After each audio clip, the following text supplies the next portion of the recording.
Jemaat yang terkasih dalam Tuhan Yesus Kristus, ibadah online kita di minggu yang pertama di bulan Juli ini kita mulai dengan pengakuan bahwa pertolongan kita datangnya dari Tuhan, pencipta langit, bumi, dan segala isinya. Dia Allah yang tidak pernah meninggalkan pekerjaan tangannya. Turun atas darah damai sejahtera dari Allah Bapa, dari Sang Putra Yesus Kristus, dan dari Roh Kudus. Amin.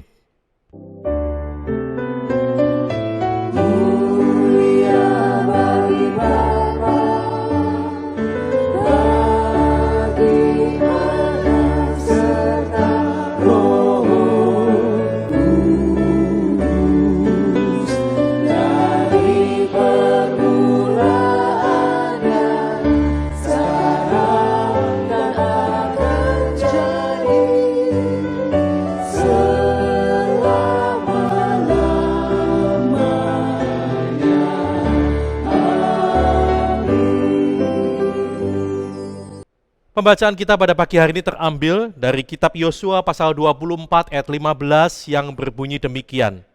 Tetapi jika kamu anggap tidak baik untuk beribadah kepada Tuhan, pilihlah pada hari ini kepada siapa kamu akan beribadah. Allah yang kepadanya nenek moyangmu beribadah di seberang sungai Efrat, atau Allah orang Amori yang negerinya kamu diami ini. Tetapi aku dan seisi rumahku, kami akan beribadah kepada Tuhan. Amin, amin, amin.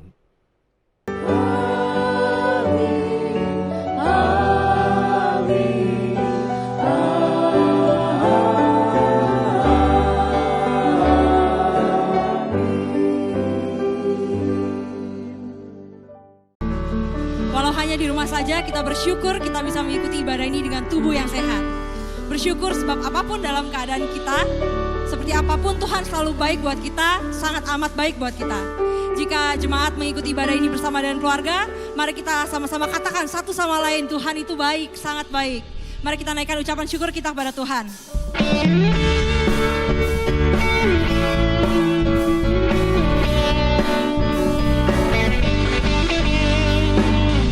Dengan hati bersyukur, masuk di hadirat-Mu, membawa pujian bagi-Mu, Yesus. Ku memandang wajah-Mu, bersuka di depan-Mu, sambil menceritakan kasih-Mu. Ku mengangkat tanganku, bersorak-sorai bagi kebaikan-Mu. Engkau baik, sangat baik, kasih setiamu tak pernah berubah. Engkau baik, sangat baik, kasih setiamu tak pernah berubah.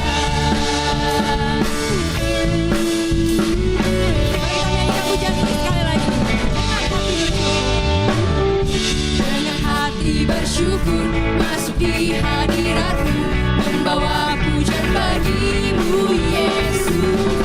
Ku memandang wajah-Mu, bersuka di depan-Mu, sambil menceritakan kasih-Mu. Ku mengangkat tanganku, bersorak-sorai bagi kebaikan-Mu. Engkau baik, Engkau baik, sangat baik, kasih setiamu tak pernah berubah. Engkau baik, sangat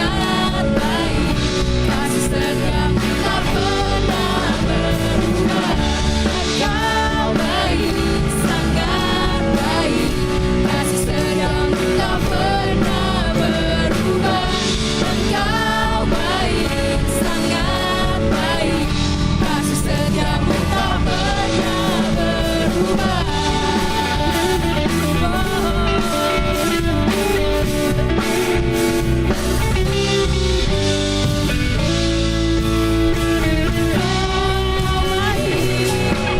Engkau baik, sangat baik, kasih setiamu tak pernah berubah. Engkau baik, sangat baik, kasih setiamu tak pernah berubah. Engkau baik, sangat baik, kasih setiamu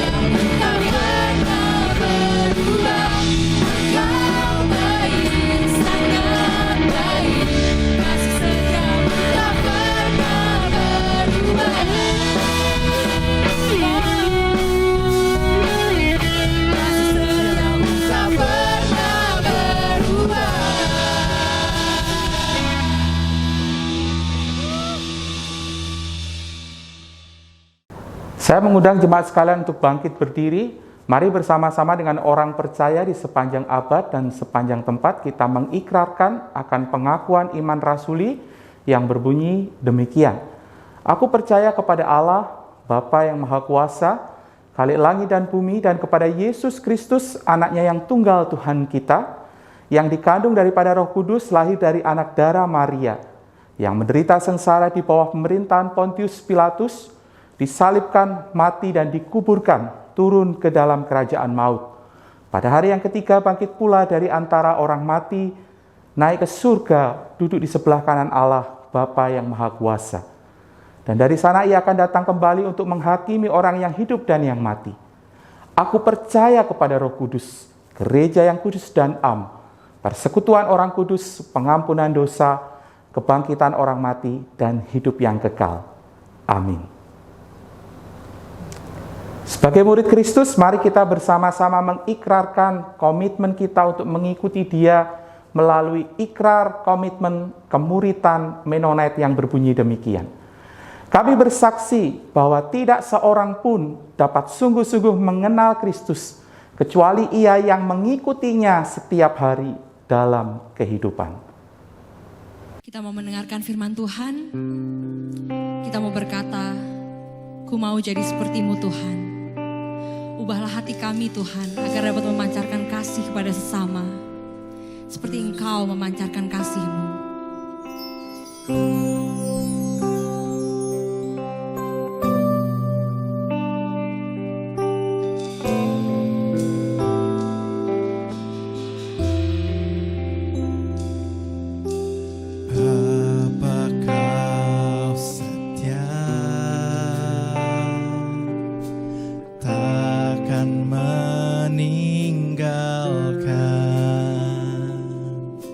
Dan ku percaya Engkau milikku dan ku milikmu. Kerinduanku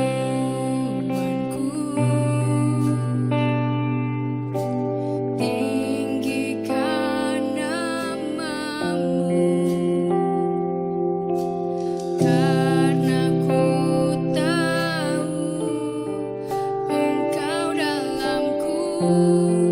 dan ku dalam-Mu. Ubah hatiku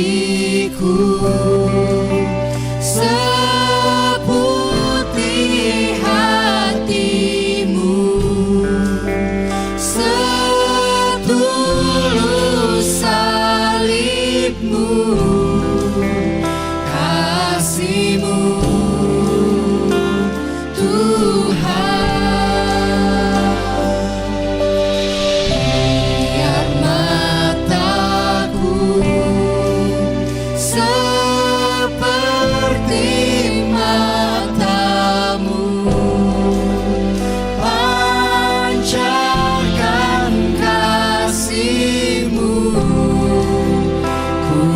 jadi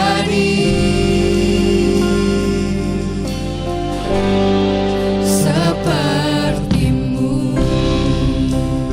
Terima kasih Tuhan untuk kasih-Mu. Kami mau jadi seperti-Mu Tuhan.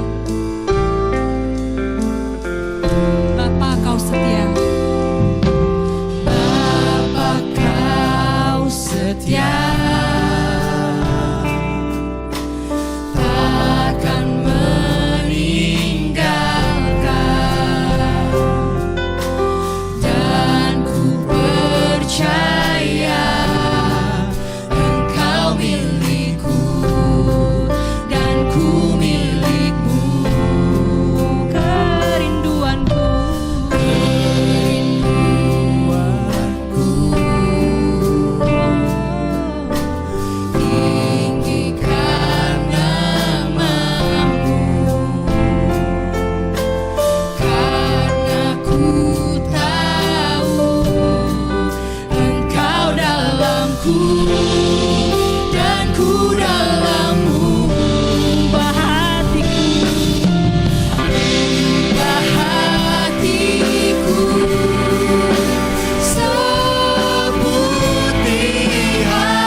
Shalom Bapak Ibu Jemaat yang terkasih dalam Tuhan Yesus Kristus. Senang sekali kita bisa berjumpa pada pagi hari ini di dalam ibadah online GKMI Anugerah pada bulan Juli 2021 ini.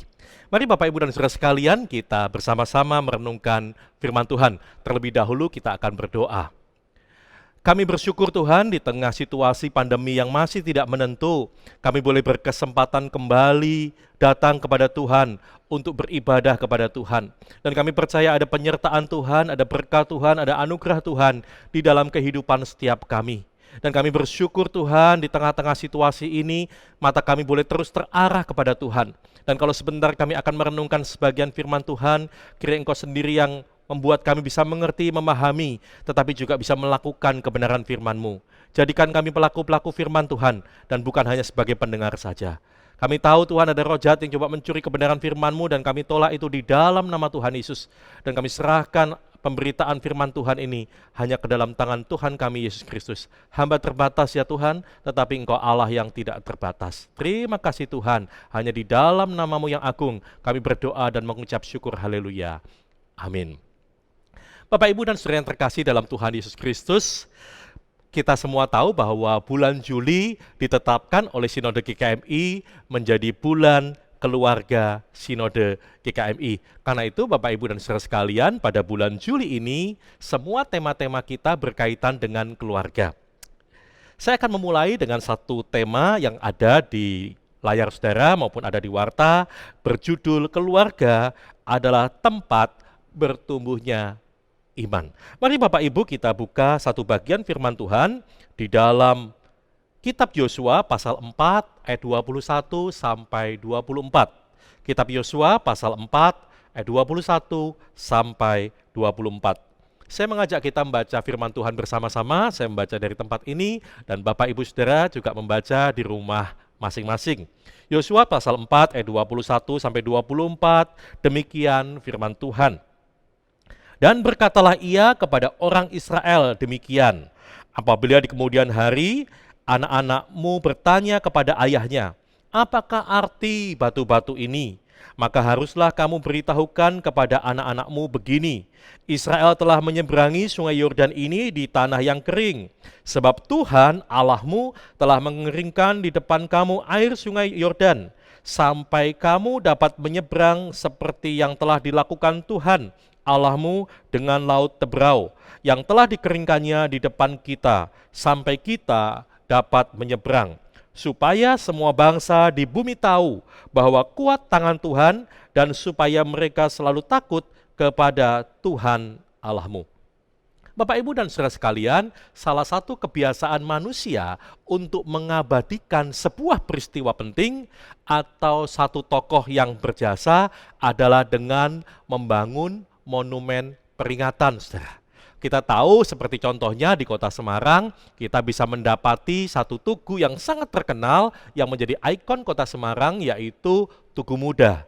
Saudara, Tugu Muda dibangun dengan tujuan untuk memperingati peristiwa peperangan 5 hari di kota Semarang yang banyak memakan korban.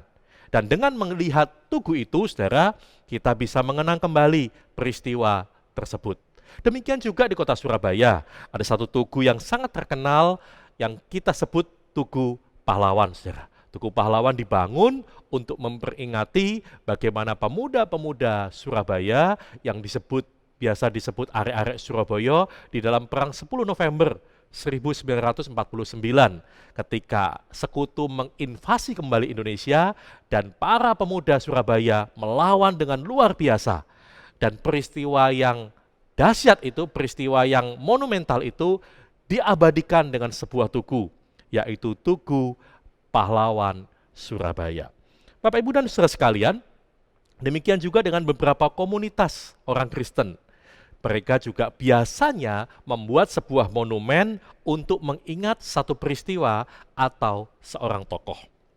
Satu memorial monumen yang saya tayangkan kepada saudara, yang saudara bisa lihat di layar saudara, adalah satu monumen peringatan untuk mengingat seorang yang bernama Joseph Schriven, saudara. Mungkin nama ini tidak terlalu familiar buat saudara, tetapi karya Joseph Schriven, saya percaya Bapak, Ibu, dan saudara sangat tahu.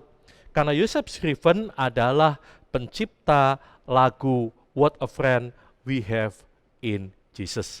Lagu yang sampai sekarang masih sangat terkenal, saudara.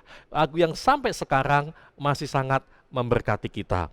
Yang biasa diterjemahkan di dalam bahasa Indonesia dengan judul Yesus, Sobat yang Sejati. Atau di dalam PPR kita diterjemahkan Yesus, Sahabat Sejati.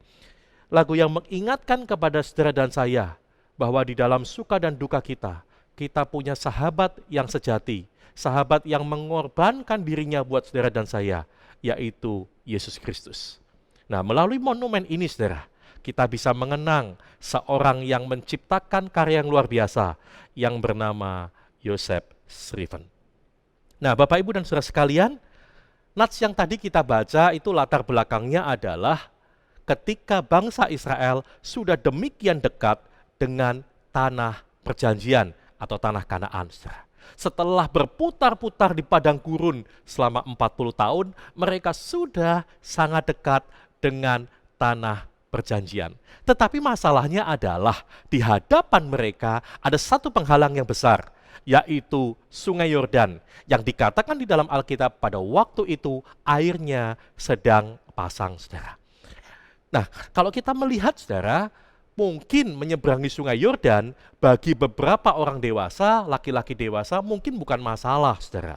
Tetapi jika pada waktu itu di mana rombongan bangsa Israel tidak hanya terdiri dari laki-laki dewasa, tetapi juga ada orang tua, ada wanita, ada anak-anak, demikian juga dengan harta benda mereka yang sangat banyak, juga dengan ternak mereka, dan ratusan ribu orang ada di dalam rombongan itu, saudara.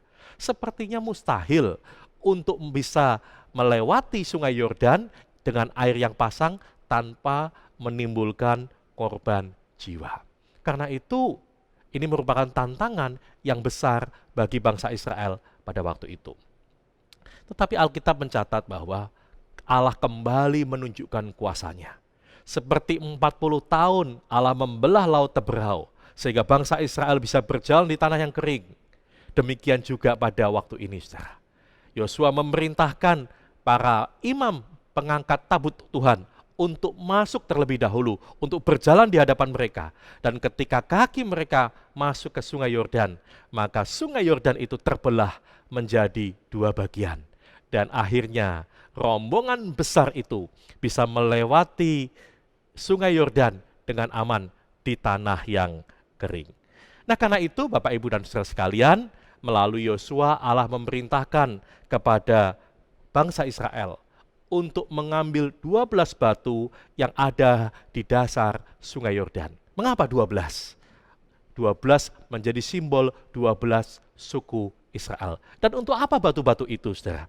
Dan ternyata batu-batu itu dibuat untuk menjadi batu peringatan atau monumen peringatan. Sehingga tidak hanya orang-orang yang hidup sejaman yang mengalami mujizat yang luar biasa itu, yang mengerti apa karya Tuhan yang luar biasa itu, tetapi juga bagi anak-anak mereka, bagi anak cucu mereka, bagi keturunan-keturunan mereka selanjutnya, mereka juga bisa tahu betapa Allah melakukan perkara-perkara yang besar bagi umat Israel. Nah, saudara, pada pagi hari ini saya akan mencoba mengkaitkan apa kaitannya mendirikan batu peringatan dengan keluarga sebagai tempat pertumbuhan iman. Bagaimana menjadikan keluarga kita, hidup kita menjadi batu-batu peringatan sehingga orang bisa melihat Tuhan di dalam kehidupan kita. Mari kita lihat poin yang pertama, saudara.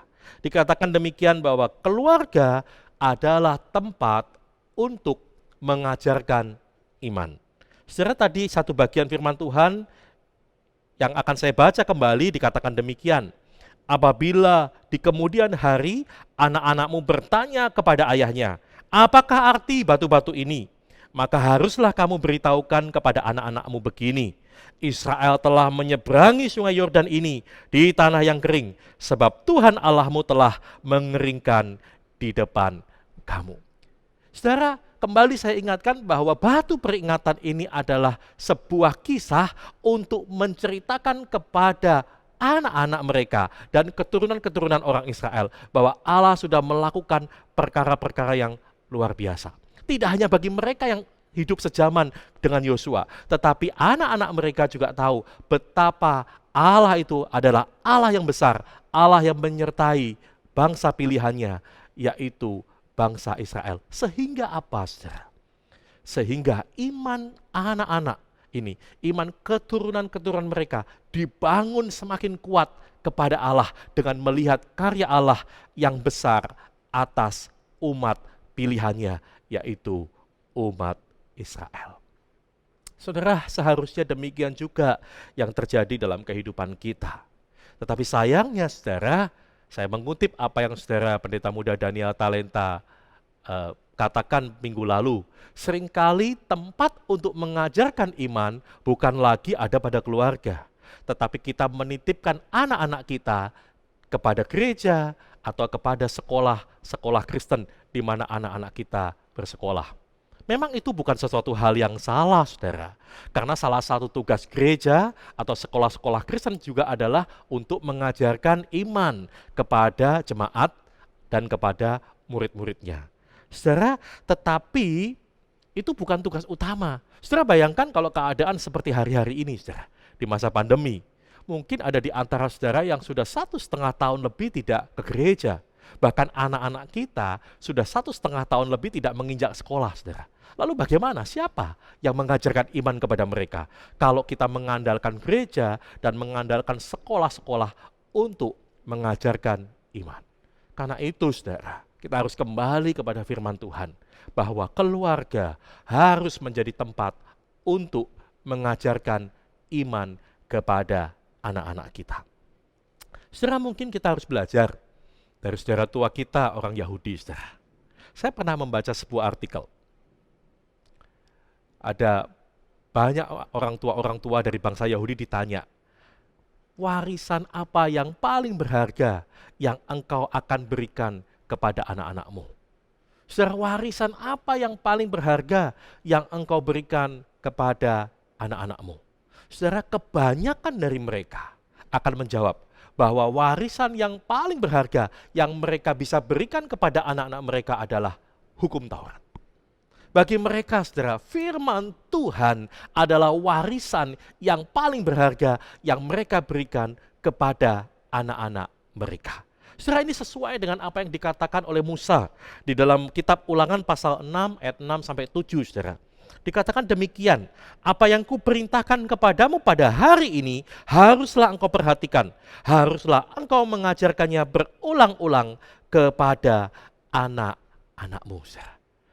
Musa tidak berbicara kepada para imam, Musa tidak berbicara kepada para pengajar, tetapi Musa berbicara kepada para orang tua, kepada para ayah khususnya, bahwa engkaulah yang harus mengajarkan kitab Taurat itu berulang-ulang kepada anak-anakmu. Mungkin saudara bertanya kepada saya, Pak, bagaimana cara mengajarkan iman itu kepada anak-anak? Saya kan bukan pendeta seperti Bapak, saya mungkin tidak bisa berkhotbah seperti itu. Nah, kita belajar dari apa yang kita baca pada hari ini, saudara. Bagaimana mengajarkan iman kepada anak-anak kita melalui batu-batu peringatan.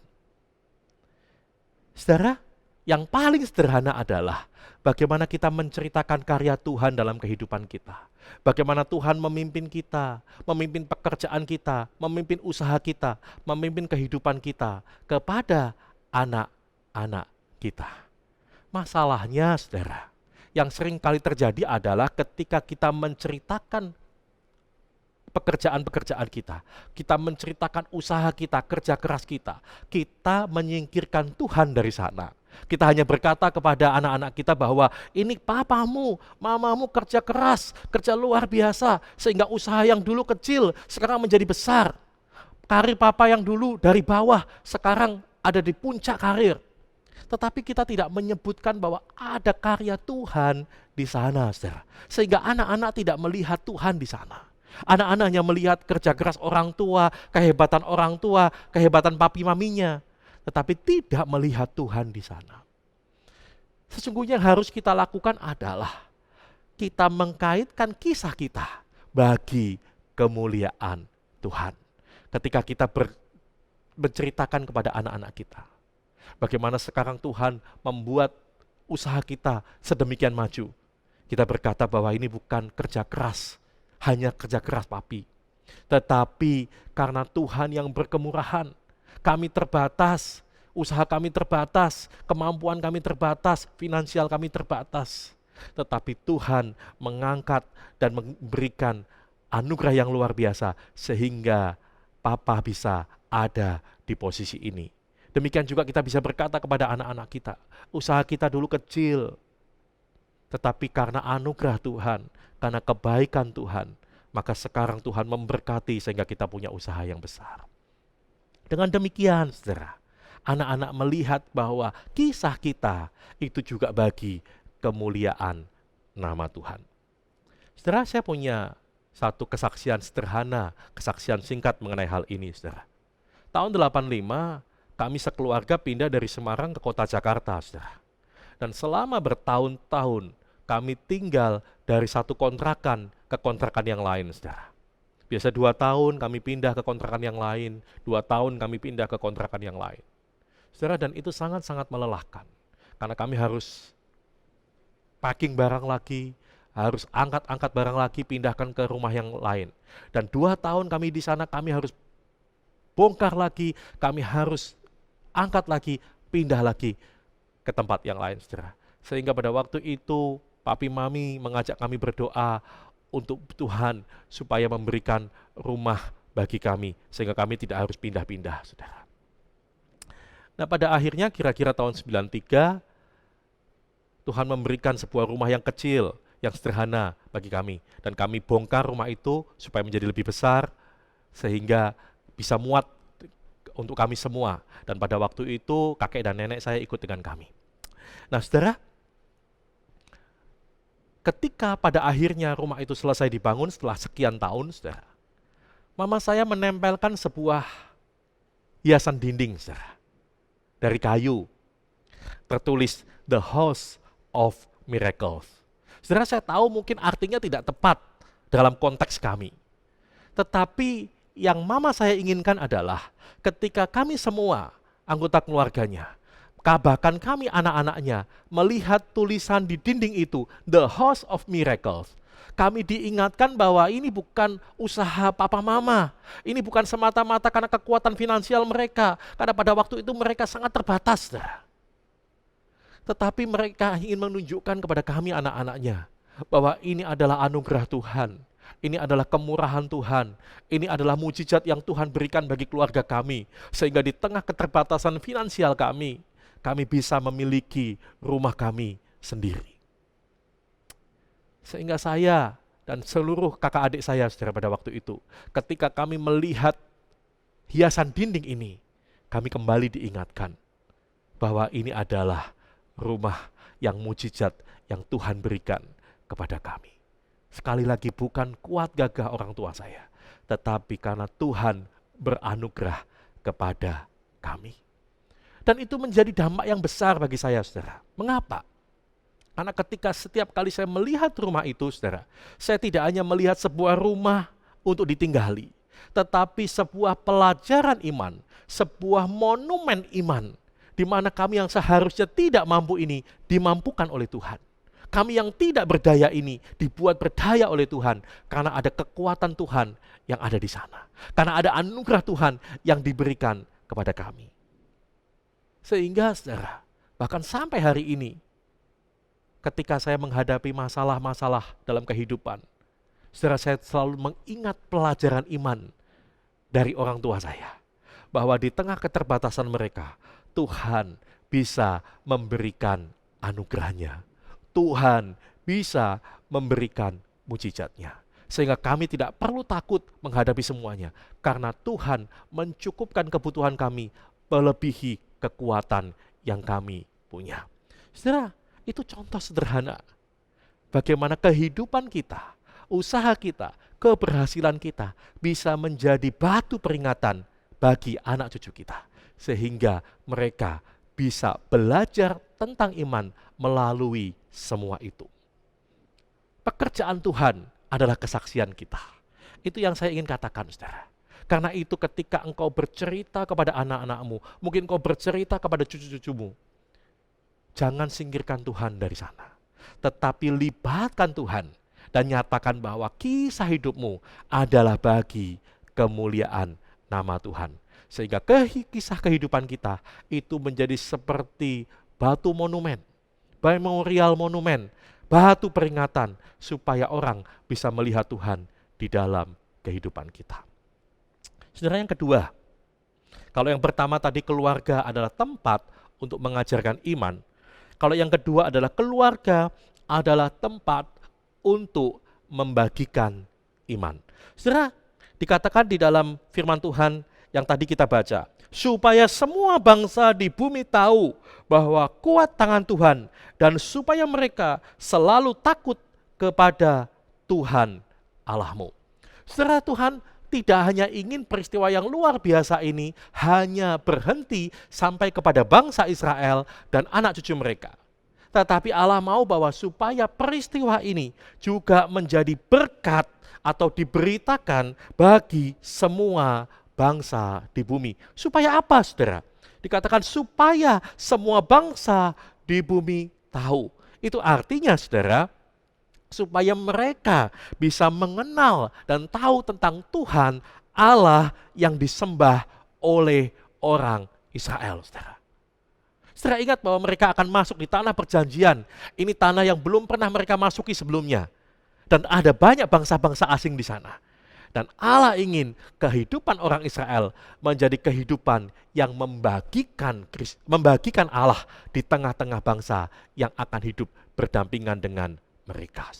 Dan yang kedua dikatakan apa? Supaya mereka selalu takut kepada Tuhan Allahmu.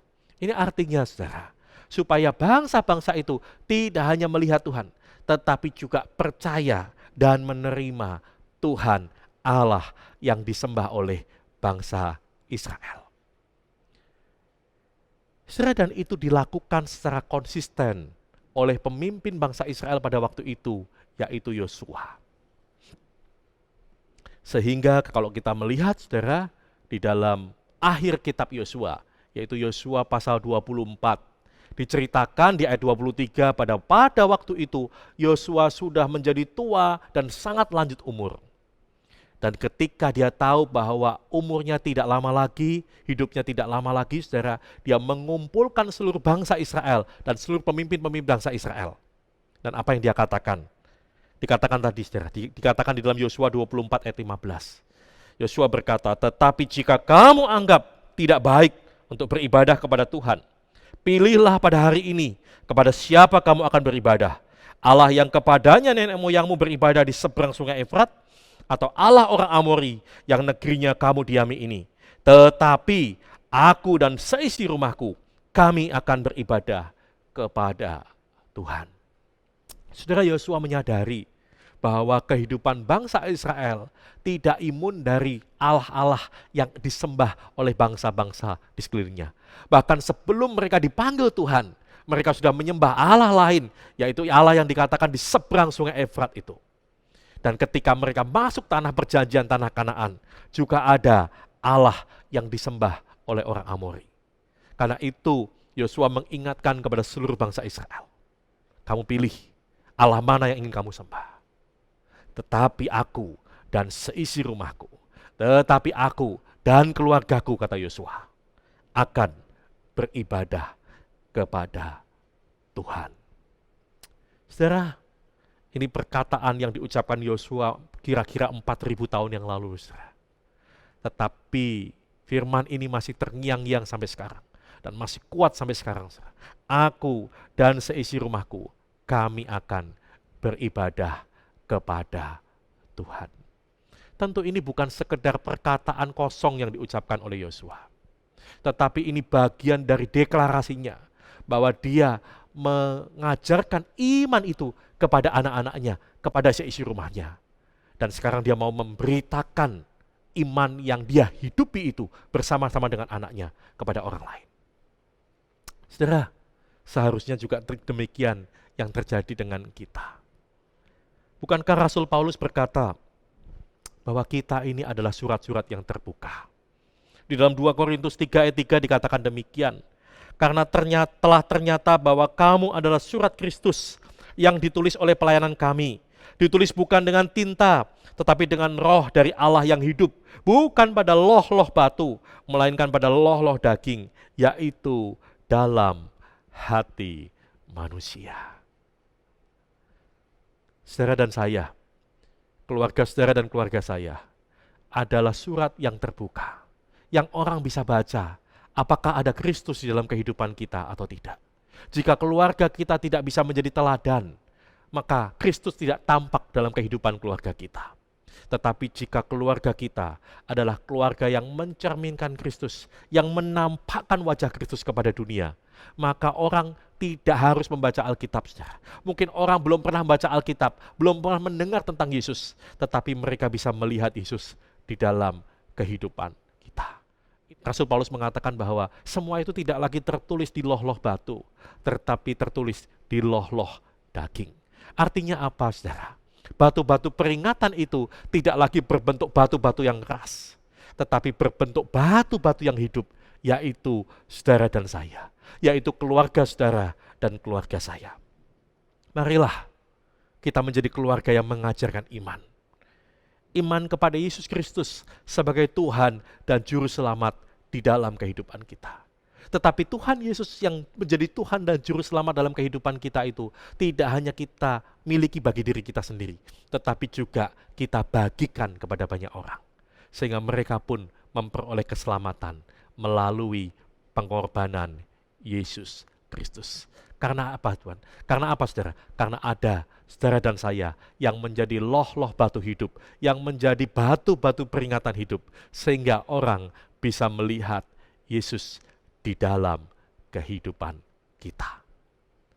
Selamat bertumbuh menjadi keluarga yang mengajarkan iman dan membagikan iman di dalam Yesus Kristus. Amin. Mari kita berdoa.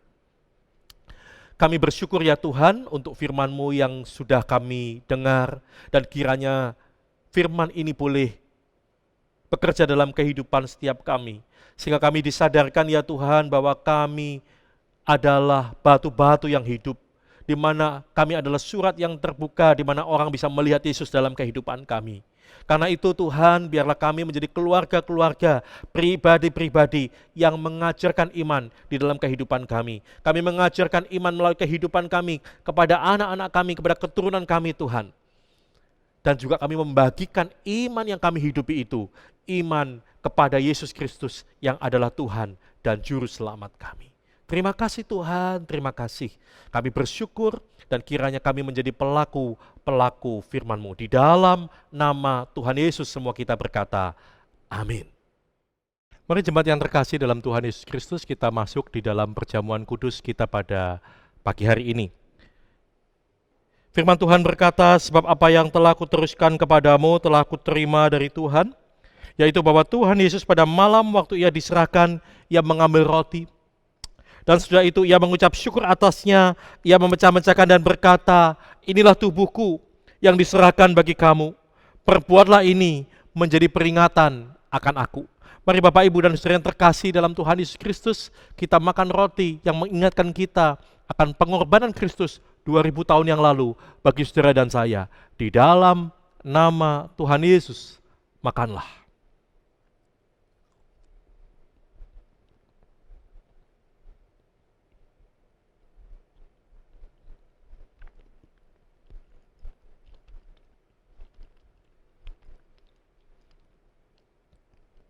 Mari kita angkat cawan kita, dan dengarlah firman Tuhan berkata, demikian juga ia mengambil cawan sudah makan, lalu berkata, cawan ini adalah perjanjian baru yang dimeteraikan oleh darahku.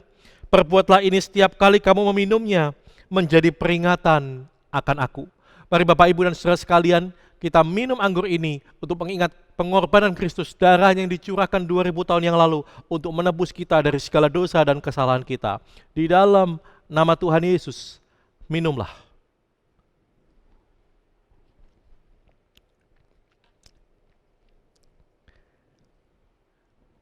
Dan firman Tuhan berkata, sebab setiap kali kamu makan roti ini dan minum cawan ini, kamu memberitakan kematian Tuhan sampai Ia datang.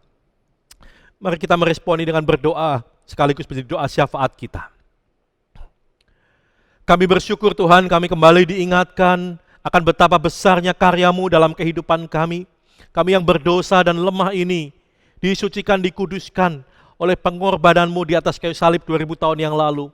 Kami yang harusnya ada di sana dan mati di sana, tetapi Engkau menggantikan kami, sehingga seharusnya kami yang mati ini menjadi hidup oleh karena pengorbanan-Mu. Kami bersyukur ya Tuhan untuk kasih setia Tuhan dalam kehidupan kami. Dan kami juga mau mengingat saudara-saudara kami yang mungkin pada hari-hari ini sedang bergumul Tuhan dengan sakit penyakit, khususnya bergumul dengan virus COVID-19 ini ya Tuhan. Mungkin ada di antara mereka yang sedang bergumul untuk mencari pengobatan, mencari tempat dirawat, rumah sakit dan sebagainya, di mana saat-saat ini mengalami kesulitan. Tapi kami berdoa Tuhan, kiranya Engkau yang menjamah mereka, menyembuhkan mereka, memulihkan mereka. Dan jika mereka membutuhkan tempat untuk dirawat, Tuhan pertemukan dengan orang yang tepat dan lembaga-lembaga yang tepat, sehingga mereka bisa mendapat perawatan dengan baik Tuhan. Kami juga berdoa bagi mereka yang saat ini bergumul dengan kebutuhan finansial, ekonomi akibat pandemi ini ya Tuhan. Engkaulah jalan keluar kami Tuhan, Engkaulah berkat kami, dan kami percaya ya Tuhan bahwa Engkau yang mencukupkan kebutuhan kami, bahkan lebih daripada apa yang kami bisa pikirkan. Engkaulah Allah yang mencukupkan Tuhan. Dan pada akhirnya kami juga mau berdoa bagi pemerintah, baik pemerintah kota maupun pemerintah negeri kami ya Tuhan. Beri hikmat kepada Bapak Presiden dan jajarannya Tuhan, supaya bisa menanggulangi setiap tantangan yang terjadi akibat pandemi COVID-19 ini ya Tuhan. Mampukan mereka untuk menemukan jalan keluar yang terbaik, menemukan solusi yang terbaik. Dan ketika saat ini Tuhan, vaksin kembali digalakkan ya Tuhan, kiranya Tuhan yang memberikan kemampuan kepada pemerintah untuk bisa mengkoordinir ini, sehingga semakin banyak masyarakat yang bisa menerima vaksin bagi kekebalan tubuh mereka. Terima kasih Tuhan, kami menyerahkan doa kami ini ke dalam tangan kuat kuasa-Mu. Di dalam nama Tuhan Yesus kami berdoa dan mengucap syukur. Haleluya. Amin.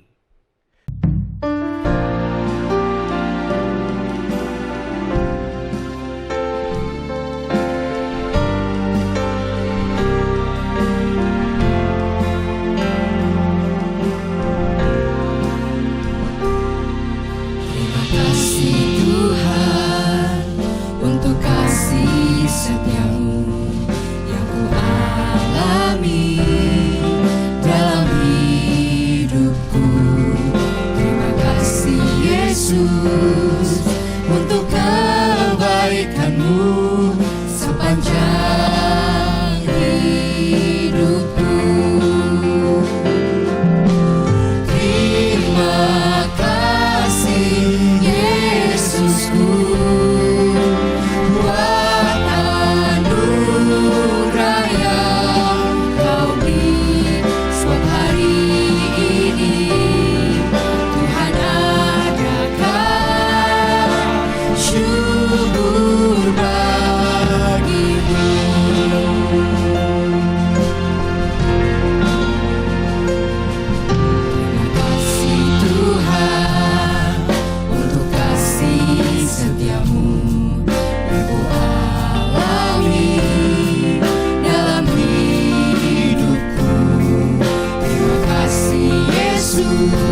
Mari jemaat yang terkasih dalam Tuhan Yesus Kristus, kita mengakhiri ibadah kita pada pagi hari ini dengan menerima berkat daripada Tuhan.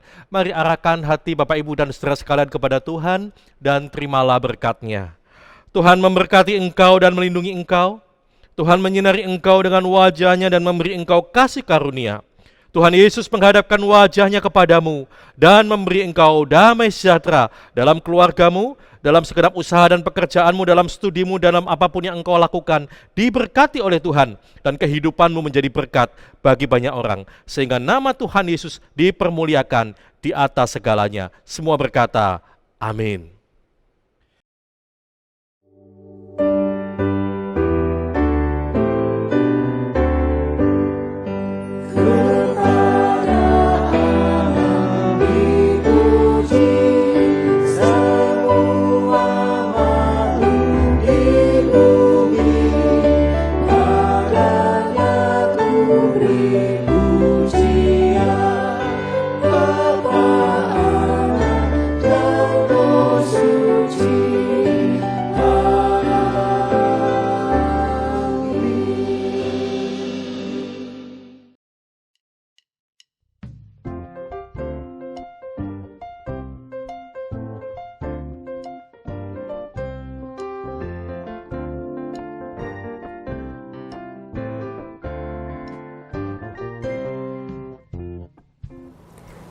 Shalom Jemaat GKMI Anugerah yang terkasih, perkenalkan nama saya Deborah Sinaga. Saya adalah mahasiswi yang akan praktek di tempat ini selama 1 tahun ke depan. Berikut warta Jemaat GKMI Anugerah 4 Juli 2021. Jemaat GKMI Anugerah yang terkasih dalam Kristus Yesus mencermati kondisi penyebaran pandemi COVID-19 yang kembali meningkat di wilayah DKI Jakarta dan sekitarnya, maka majelis memutuskan ibadah onsite selama bulan Juli 2021 ditiadakan untuk sementara waktu. Untuk kebaktian onsite selanjutnya akan kami umumkan kemudian setelah melihat perkembangan situasi yang ada. Demikian pemberitahuan dari kami, untuk itu jemaat bisa mengikuti kebaktian GKMI Anugerah secara online. Kami tetap berdoa kiranya kita semua tetap sehat dalam perlindungan Tuhan kita, Yesus Kristus. Berikut adalah tema-tema ibadah kebaktian hari Minggu secara online.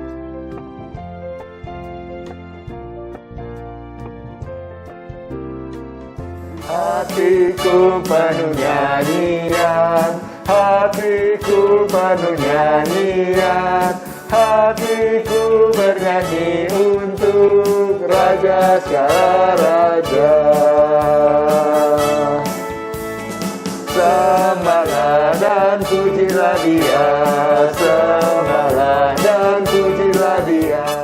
Mari bersama-sama Bapak Ibu kita akan berdoakan untuk jemaat yang sakit dan sedang dalam proses pengobatan. Mari kita berdoa untuk Ibu Amili dan Andri, Ibu Inawati, Ibu Debi, Ibu Marta, Bapak Suktikno, Ibu Yangni. Kiranya Tuhan Yesus senantiasa memberikan kesembuhan bagi mereka dan kekuatan dalam menjalani proses pengobatan. Yang kedua, kita juga berdoa bagi sistem kesehatan negara kita yang sedang menghadapi kenaikan jumlah pasien COVID-19 yang meningkat drastis. Kiranya pemerintah terus diberikan hikmat untuk mengambil kebijakan terbaik bagi kepentingan seluruh rakyat Indonesia. Yang ketiga, doakan para nakes yang berjeri lelah merawat pasien.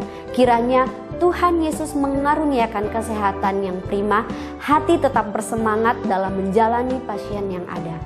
Yang terakhir, kita berdoa agar bangsa kita sungguh-sungguh bertobat dengan tidak menganggap enteng masalah COVID-19 dan mau mempraktekkan prokes yang ketat serta rela hati untuk divaksin demi terbentuknya herd immunity. GKMI Anugerah juga mengundang seluruh jemaat untuk mengikuti persekutuan doa melalui via Zoom yang diadakan setiap hari Sabtu pukul 9 sampai 10 pagi. Kami menghimbau untuk Bapak Ibu sekalian mengajak atau mengundang keluarganya untuk bersyafaat dan menikmati hadirat Tuhan. Bagi jemaat yang punya beban atau pergumulan dan rindu untuk didoakan, tim hamba Tuhan dan Majelis Jemaat GKMI Anugerah siap membantu dalam pelayanan doa dan konseling. Silakan menghubungi kami melalui hotline gereja.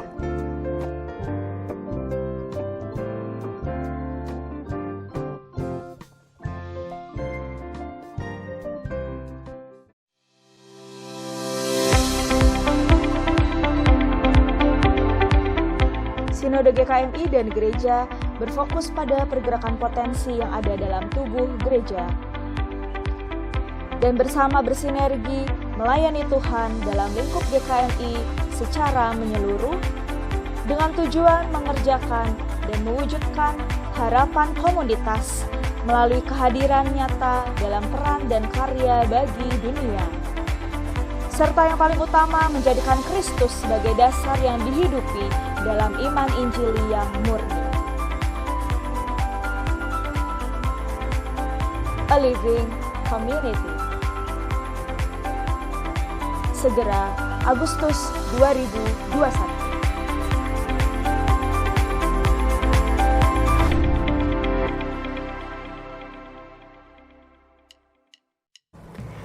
Segenap hamba Tuhan dan Majelis Jemaat GKMI Anugerah mengucapkan selamat hari Minggu. Tuhan Yesus memberkati.